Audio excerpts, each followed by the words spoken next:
तर जय महाराष्ट्र भावांनो, परत एकदा तुमचं भावांच्या चावडीमध्ये स्वागत आहे. आणि आज आम्ही एकदम स्पेशल आमच्या नागपूरचा तर्री पोहा अशी रेसिपी बनवणार आहे आणि तुम्हाला दाखवणार आहे की हा तर्री पोहा कसा बनवला जातो. आणि आज आमचे दोन मित्र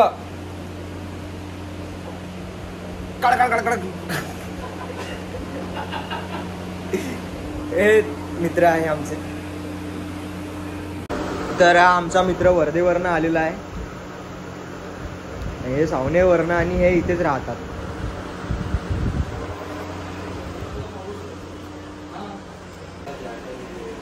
भावांनो, तर तर्री पोहाची प्रोसेस सुरू झालेली आहे. सगळ्यात आधी कांद्याची चॉपिंग करून घेतलेली आहे आम्ही. हे कांदे पोह्यांसाठी आणि हे कांदे तर्रीसाठी. तर गाईज ऑलमोस्ट चॉपिंगची प्रोसेस झालेली आहे.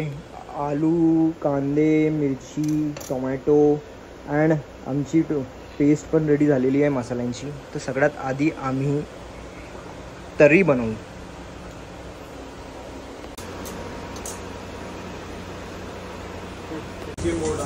तर भावांनो, ऑलमोस्ट तर्रीचं प्रिपरेशन झालेलं आहे. टोमॅटोज वगैरे चॉप करून झालेले आहेत. तर्रीचा मसाला पण एकदम मस्त फ्राय होतो आहे. आणि बघू नेक्स्ट तर्री म्हणजे कशी होते, काय होते.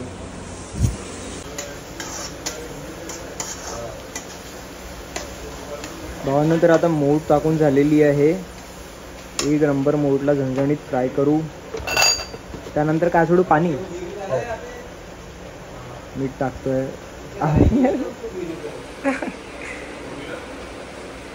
तर गाईज आता याच्यामध्ये टोमॅटोज वगैरे सगळं टाकून झालेलं आहे. फायनली तर्री रेडी. तो कैसा लग रहा है आपको तर्री पोहा?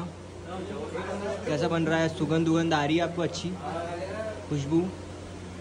क्या क्या डाला है इसमें? तो सबसे पहले तो वो वाला डब्बा उठाओ, वो वाला, ये मसाले का. ये है नीलू काकू का मसाला, नलिनी काकू मुंबईकर. इनका मसाला आज अपन ने यूज़ किया है तर्री पोहा में, तर्री बनाने के लिए. ऐसा दिखाओ थोड़ा. हाँ,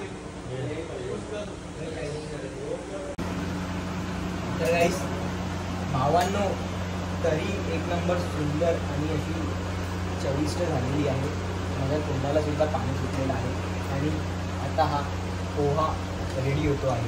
इकडे ते पोहा इकडे आहे. हा पोहा रेडी होतो आहे आता.